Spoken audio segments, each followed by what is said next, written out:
Well, I've arrived safely, and it's now just a case of deciding whether I'm gonna risk going out tonight to get to Christian, because I've got about 3 hours of daylight left and there's a big storm over there. So yeah, just tried to ring him, but he's on another call, so we'll see.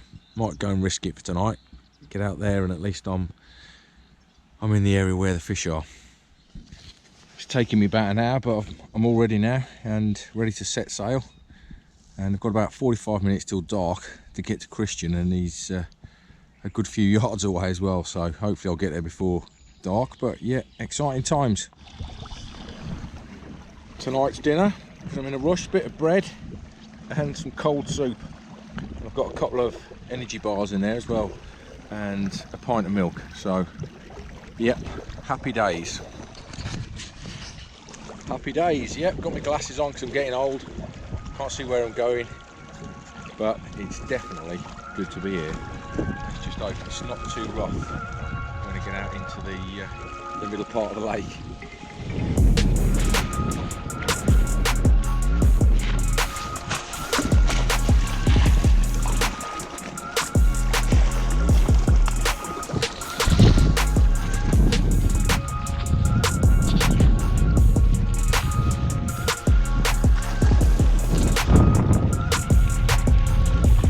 Few good breakers at the minute, but not too far off now. Living the dream, so. Two zodiacs. This looks like the area. Nice. Look at all this weed as well. So it's picked a good area by the looks of it. So this is where I am then, and this is where I spent last night. It was just getting dark when I saw Christian, so I just pulled myself into the margins and stuck the bivvy on the boat. And yeah, it was a bit of a hairy night actually, because it was raining and very windy, especially this morning. And somewhere down the back there, the tree came down, so luckily I was set up somewhere where they're not too big, the trees, although they're rotten from the water. I think I was pretty much lucky, you know, I'd set up in that area. But yeah, interesting night. It's going to be an interesting day trying to set up and get my base camp sorted, but I'm sure we'll do it. Just little things get to you when you're fishing a place like this, because I'm having to make a brew at the moment like that. And I've just washed my pan in where is it? There it is. Just washed my pan with all these bits and pieces, using it as like a scrubbing brush, you know, sort of a bit of that, and then just rub it round, and it does the job. But yeah, you can't fish somewhere like this if you're the type of angler that likes rolling up to your local day ticket lake and just unloading the car there and then. You know, I've got to get all my gear sorted for today now. I'm just making me brew. Just had some breakfast, so yeah, it's a bit different, this place, a bit extreme. But the rewards are there, and that's what you're here for. Yeah, not much you can say at the moment. It's a setup day, and that's what I'm looking at. And if you're wondering what I'm looking like at the moment, well, there you go. I'm sat in a boat with a ground sheet over the top of me just to protect me. Got chest waders on and a waterproof jacket, but that is one really big downpour, and I'm still amongst the trees. I found a few clear areas out there, so I'm going to set up here and give it a few days, because weather at the moment is looking like heavy rain for a couple of days, and then it starts to get warm. So it's those warm days that I'm really looking forward to, because that's when the carp are going to move into these bays, I think, and that's when I've got the best chance of catching a fish. So yep, it never rains, it pours.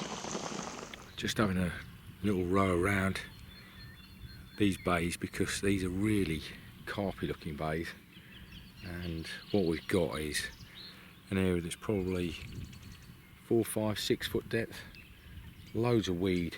The water level at the moment is really up. It's normal at this time of the year on these big lakes to be like that, because in the autumn time the water then goes down, you get all the mud on the banks, and at this time of the year the water is really high and it floods all of the grassy areas. So what we've got here is loads of grass below the boat, and just looking for sort of clear areas that are on the bottom. It's one of the reasons why a pair of polarising glasses comes in really handy, because you can see the little tunnels beneath the weed, you can see the clear areas where the carp have been feeding. I haven't actually seen any carp at the moment, but the weather is really against us really at the moment. We're just waiting for a bit of sort of lengthy sun to come, and you know, Christian's been here 4 or 5 days longer than I have, and the weather's been really bad, and it's only like today when it started to get a little bit more warm. So hopefully some of these fish that are known for moving into these bays might arrive, and hopefully I can get things set before they do. At long last I'm all set up. I've got 4 rods out, and the bivvy looks, well, almost hidden. Blue rope gives it away, I suppose, if you're going to get your binoculars on it, but yeah, it's good to be here. It's been a long process getting everything set up. It's such a task. It's taken me over a day and a half. So anyway, so I'll just talk you through my 4 rods. Now, it's a very shallow water, this place, although there's 6,000 acres of water. A lot of it is 6, 7 foot and below. Obviously there's deeper parts out in the middle where it does go down to 20 odd foot where I've been to today, but it's mainly these marginal areas that are flooded at the moment that we're trying to concentrate on. I haven't seen any carp in the area, but I do know there's been carp around here during the course of the last week or so. And the 2 right-handers of the 4 I've got in the bays out here. Watch those down onto nice clear areas where I've just got 2 or 3 baits just scattered around a hook bait. So you're fishing for 1 bite at a time there. And then the 2 on the left, those are fished out a lot deeper at the moment. Weather's not been right for the carp coming in close, so I've managed to get 2 rods out there today when the weather's calmed down. And both of those are over roughly about 10 foot where it's nice and hard on the bottom. Not super clean. One's fished straight off the lead and the other one's just on a critical. So, you know, with both of those rods I've scattered quite a bit of bait out there because they are in no man's land, so I'm trying to stop the fish as they're passing through. But all 4 rods are on something a little bit different, and as I say, we're just trying to find the fish at the moment, and then we'll go from there. I've got 1 toner. Don't know which what it is. Fuck me rotten.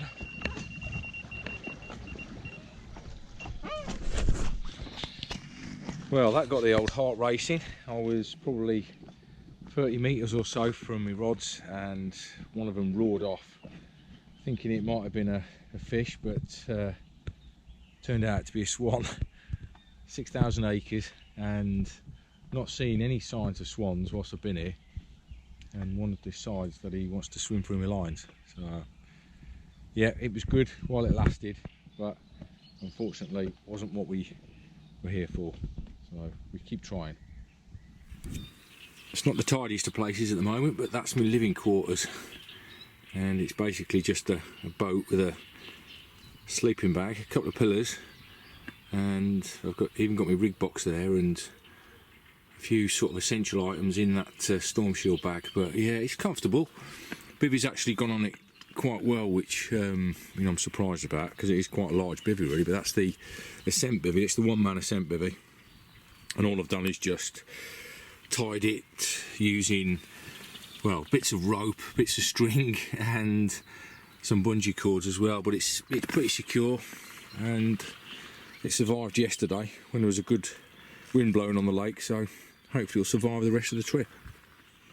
Plug alert time, but I do think it's a necessary plug, because you need to check out the average storm shield range of luggage. Certainly if you're going to contemplate fishing on these big waters where you need to use a boat to get to your swim, or you've got any sort of fishing planned out of boats, because the range is completely waterproof, and believe it or not, as long as you pack it up okay, it's even buoyant. So should you have a problem with going overboard, it's going to float rather than sink. But there's various items available in the range. There's 2 or 3 sizes of bag. There's even a rucksack and there's a cooler system. And I've got all my essential items in these. I've got things like my spare clothing, I've got my sleeping bag, I've got some food in there, and my rig bits and pieces as well. So check it out at avidcarp.com. If you can't see that clearly enough, it's because I've got the mozzie mesh door down because I'm getting annihilated by the bloody things. But it's tipping it down, and I'm on my little boat. I'll turn this round. And yeah, doing solitary at the moment, I suppose, is the best way of describing it, because it's about 9 o'clock in the evening and can't have the door open. I've got no Wi-Fi. Phone's playing up as always with EE. Wherever I go on these lakes, EE is just terrible. But yeah, I think I've heard a fish. It didn't sound like it was in my water, but it didn't sound a million miles away. It was one of those badush type sounds, and then the coots started going beep beep beep like they do. They're communicating that something's just happened, and I'm pretty sure that was a carp because the splash sounded like a carp, and with the coot doing that noise as well. The more lakes you fish, the more you notice how nature communicates with one another. If that had been a bird making that sound, generally you don't get the coots following up with that oot, oot, oot noise. So those of you that are out there that have been on plenty of lakes will know what I mean by that, but perhaps 1 or 2 of you will probably think I'm just an oddball, and you could be right on both counts, because I'm on a boat on my own in the middle of about 6,000 acres of water, and I'm sitting here. Well, I don't think there's any carp in front of me at the minute, as in the water where I'm fishing. I think I'm sitting here waiting for them to move in, and that'll be dependent on the weather, and at the moment this rain doesn't look too favourable for it, but it's due to disappear in the next couple of days, so all being well, things will change. You know, you come to somewhere like this for a few weeks, you don't come here for a couple of days, because you come somewhere like this for a couple of days, you're just playing with it really, and to do it properly you need to be able to sit here and wait for the fish to move into a certain area, and that's what I'm doing, and it's dependent on the weather at the moment, so you know, fingers crossed. But I'm certainly enjoying being here. It's very remote and very different to English lakes where you've got Wi-Fi and somebody brewing up for you next door, because I am a little bit sort of on lockdown at the moment, like I'm doing solitary sat in this bivvy, but hey ho, hopefully something will come from it. But either way, I'm enjoying it, and that's what matters most. I'm having trouble keeping the camera still at the moment because I'm going from side to side in the boat, but that is the opposite side of the lake, and all I can say is I'm glad I'm on this side, because I bet you could surf on those waves. It sounds really rough through the trees behind me. God. Yeah, it's blowing a hoolie over there. Ooh. It's blowing a hoolie over here as well. Oops. Yeah, it got blown all over the place then. Boats and rods, but we're still in one piece at the minute. Takes about a day to move from a place like this, because got to reel all the rods in, 12-ounce leads all the way through weed, which, believe me, is a lot harder than it probably sounds.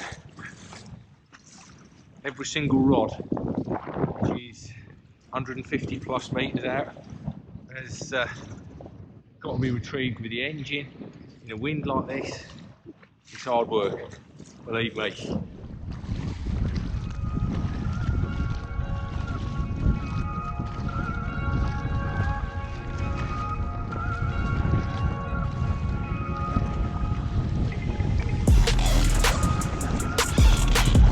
I've only got 2 batteries with me, so I've got to do a bit of rowing. Keeps you fit.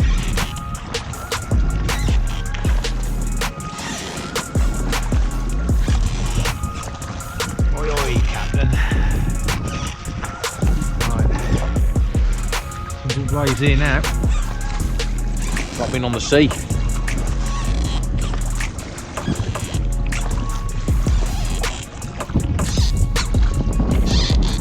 Yeah, places like this. Never, ever, ever ever give up. Don't catch it. So, today's update then is that we spent all day rowing, and I mean that. It's probably 2 hours before sunset now, or sundown, and we're just going to go and have a row back to where we were this morning, or not too far away from there, because we just don't like where we've been having a look at. So yeah, it's tiring. I've only just had a bite to eat, just some cold soup out of a tin, some cold rice pudding and some water, so I'm a bit worn out. I've caught the sun as well today, but yeah, as I said earlier in the video, you've got to put the effort in on these places, and we've not seen a single fish all day. So yeah, back to the oars. There's Christian.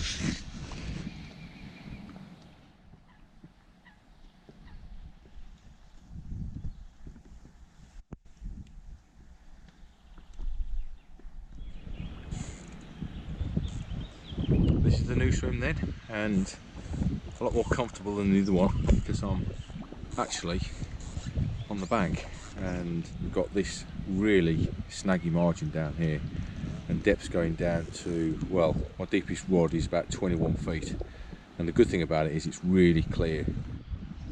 And there's Christian just to the left of me, right on the point. But what he's got there is it's protected from the wind, because there's a right wind blowing from behind us. Just off that corner there, there's a real funnel of chocolatey water. I'm not sure if you can see it in the camera, but on the edge of that, the little spots that he's always done well on these big waters. Those chocolatey coloured areas of water always attract the fish. But yeah, it's an absolute ocean of water out there at the moment. Awesome venue. Well, it's been a quiet night on the rods, but this has just turned up in my swim. The people say that German anglers take it to the extreme, and there's an example. Scuba Chris. Did you see much down there, mate? I've just seen some tree stumps, nothing else. Oh right, no carp. No. You need to go around the whole lake then now, trying to search him out. As with everything on these big pits, I've obviously had to upgrade my gear. Got an echo sounder in there, 2 leisure batteries, an engine, and most importantly, a life jacket. That's something you definitely need on something like this venue. On the rig front, for a lake like this, obviously I've had to beef everything up. I've got big hook baits with size 2 hooks. I've got a liner, 35-pound captive hook link with all the coating stripped off, and that's connected to a standard lead clip from Avid, 12-ounce or 8-ounce leads depending on how far out I'm fishing. And then to that we've got a 50-pound shock tight shock leader, and I've roughly got 40 metres or so of that, and that's connected to 15-pound outline, which is straight to the reel. Well, it's nice and dark now, and apparently the swim that we're in is called Gay Point, and Christian has had a problem with his oars making a noise, so I've got the old Vaseline out specifically for Gay Point and just greased him up, and it's all sorted. Happy man. Turn this thing on then and give you a bit of an update about what's happened over the last week, because I'm approaching 7 days of being out here now and I'm still fishless. I've not even had a tench or a nuisance catfish, and I've not even seen a sign of a carp. And I'm not making excuses up, but I think that the main thing that's going against us is the weather, because Christian knows this lake quite a lot. He's fished it a lot more than I have, and at this time of the year you should be expecting to see fish close into the margins, but we're not seeing anything. You know, we've spent nearly a full day today again rowing around the lake looking for signs of fish, but not seeing anything in close. And I think that wind that's been blowing mainly from the north and the east, it's so cold. Certainly if you get out into the middle of the lake where it's white capped, it's really, really cold, and I think that's playing a massive part on why these fish aren't coming in close.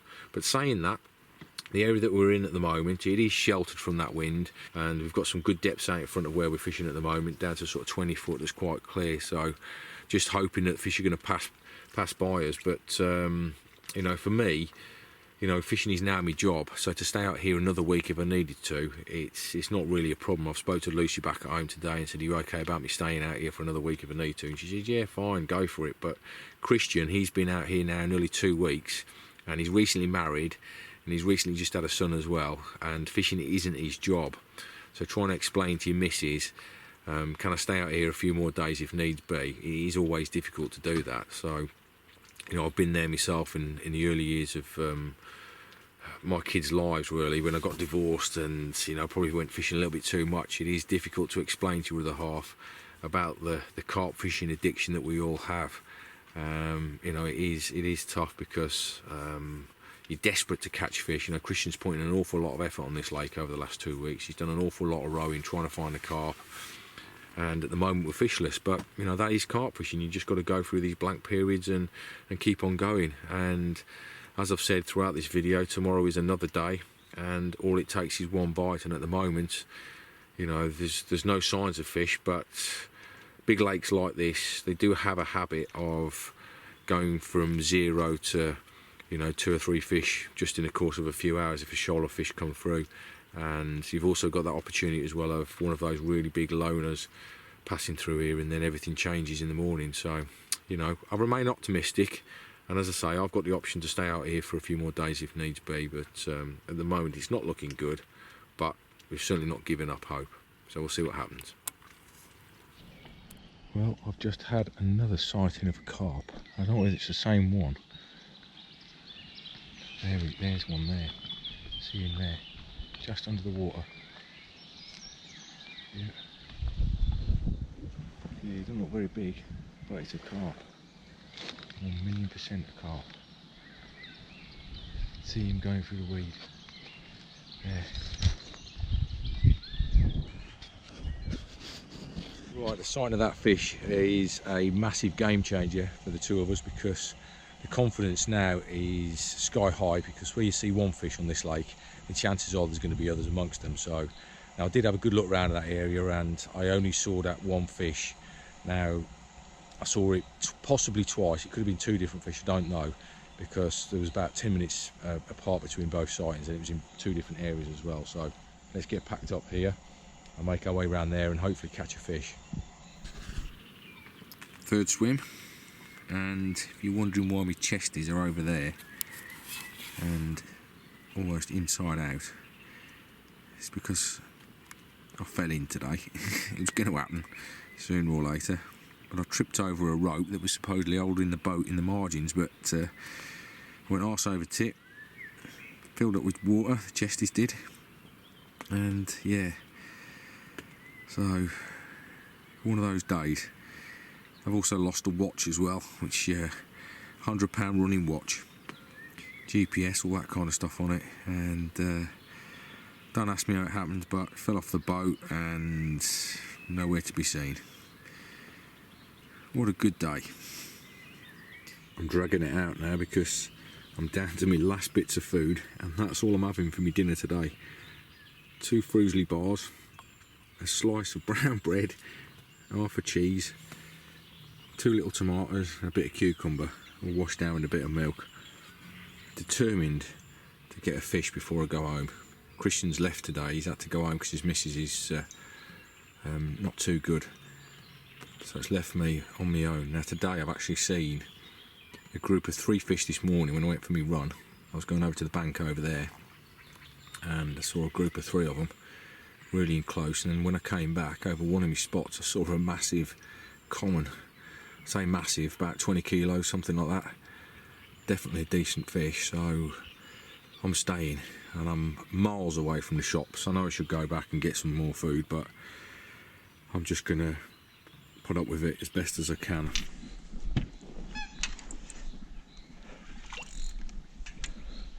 It's gone right round the back of the bloody rod pod.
Oh, it's been a long journey, but we finally got one. Oh, yes. It's not a big one, but who cares?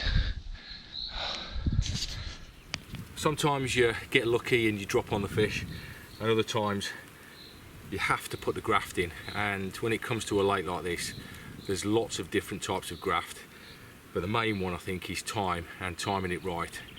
And I have today finally caught my first carp of this trip, and Christian left earlier on, and I think he knew himself that the conditions were just about right. Weather was nice and warm, fish started to be seen in front of where we've been fishing, and just whilst I was having my tea, I've caught my first one. So let's hope there's a few more to follow. But either way, if this is the only one of this trip, I've finally caught one, because it's been a bit difficult.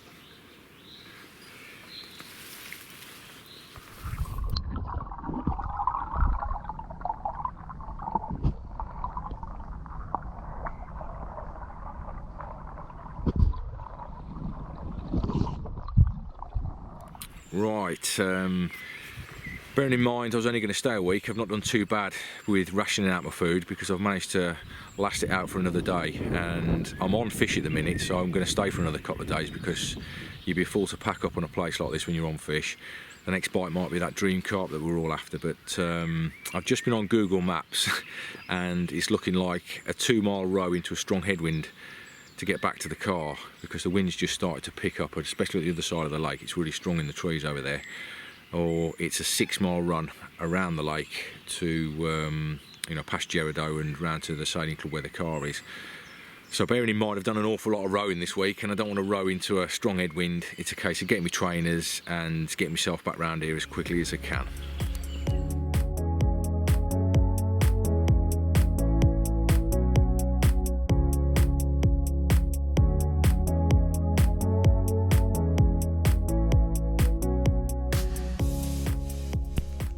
Done, got the shopping, and managed to get the car a little bit closer to where I'm fishing as well, and I've still got a mile walk though with all the shopping and another battery and loads of water. So yeah, you can see why this place is hard work, and every fish that you catch you deserve. Well, the long range rod has just gone, just absolutely roared off. It was out yesterday afternoon, and it looked a really good spot, nice and clear, and I've seen fish in the area, so yeah, it feels a decent fish as well. So yeah, you never know. Let's hope it's a big one. Struggling with the old head cam at the minute, it might cut out any minute. It's second one of the trip is in the net, and it looks a lot bigger than the last one, so yeah, very happy. Didn't get the fight on camera unfortunately, because the battery's dead on it. Need to charge it up today, but that looks really half decent, so let's take a look at it. Oh, there you go, that's making my arms ache. Proper happy with that. Second one of the trip, and an Orient unit. Awesome.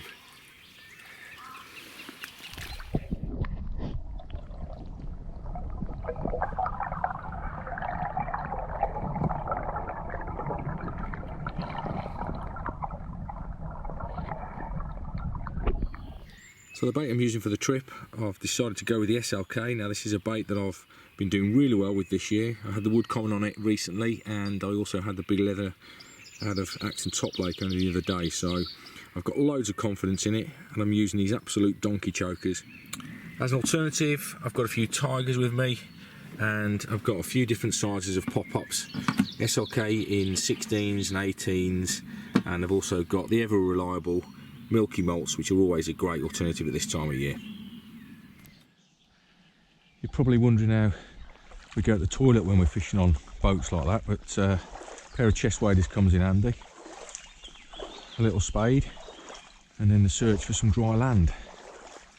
And there is some, just at the back here, so I'll say farewell to you now, because you don't want to see me do the paperwork, do you? At the same time as having a toilet area, I've got myself a sort of stash area where I've got too much gear basically, and I'm not really that well organised with regards to boat fishing, so I've had to unload a load of gear in the bushes. And although it's flooded, because everywhere's flooded on this place, this is a little bit of a land area, so to say. It's where I've been doing the photographs of the fish as well. It's only about 6 inches deep. I mean, the water level is coming up at the moment, but this is where I'm like sort of storing, you know, extra batteries, extra clothes, some camo gear, some poles, and bait. You know, the other night the bait bag that's over here actually got ripped open by, I can only guess it was wild boar, so there's bait everywhere. There's a little bit of some leftovers there, which you can just see, you know, they've been done by the mice as well since they've been out. But the bait bag now is well hidden underneath that lot, and since I've put it in plastic containers, the wild boar haven't done anything with it. But yeah, it's all flooded. This is also where I've been doing the fish pictures as well, so you know, there's the background. You can just see the lake in the background behind, but it's just one of the little flooded areas. Makes life a little bit more comfortable from living out of a boat. But hey ho, let's crack on and go and see if we can find some fish.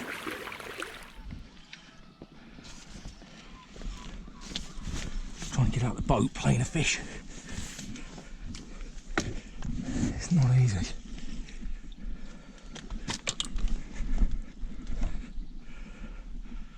I can assure you.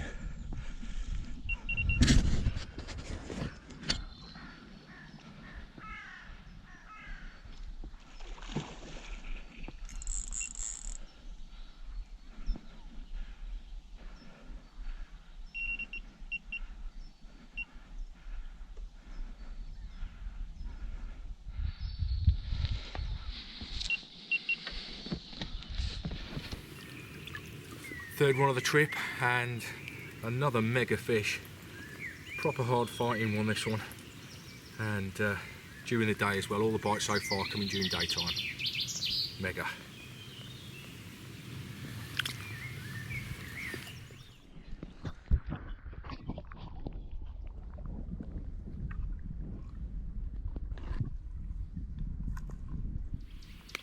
Just having my last brew before I get things packed away. And it's probably going to take me most of the day to get things sorted, because most things are wet and dirty, and there's a decent row back to where the car is as well. But it's been a good trip. I've been here for 11 days, and certainly for the first 7 days, when the weather conditions were against us with that driving rain and cold wind, I really thought there was no chance of catching anything. But once it's warmed up, you know, and I've started seeing fish, they've not been that difficult to catch. Now, I've put the effort in this week, I've got to say that. I've been rowing around the water every day, which is, you know, it's a big piece of water, so I've covered some distance, so I've put the effort in. So when you put the effort in and you do eventually catch some, it's always really rewarding. But I've just heard the first signs of carp spawning around the corner from here now, and it's going to be a nice warm day today, and the forecast is for increasing temperatures over the next few days, so they're probably going to continue spawning from now onwards for the next few days. And I can't fish for spawning carp, you know, I'm not that desperate to catch them, but what I am desperate for at the moment is to get myself cleaned up, have a shave, and get back to some sort of normality. But I hope you enjoyed watching what has been a definite carp adventure, and I hope you'll join me again in a few weeks' time for my next trip.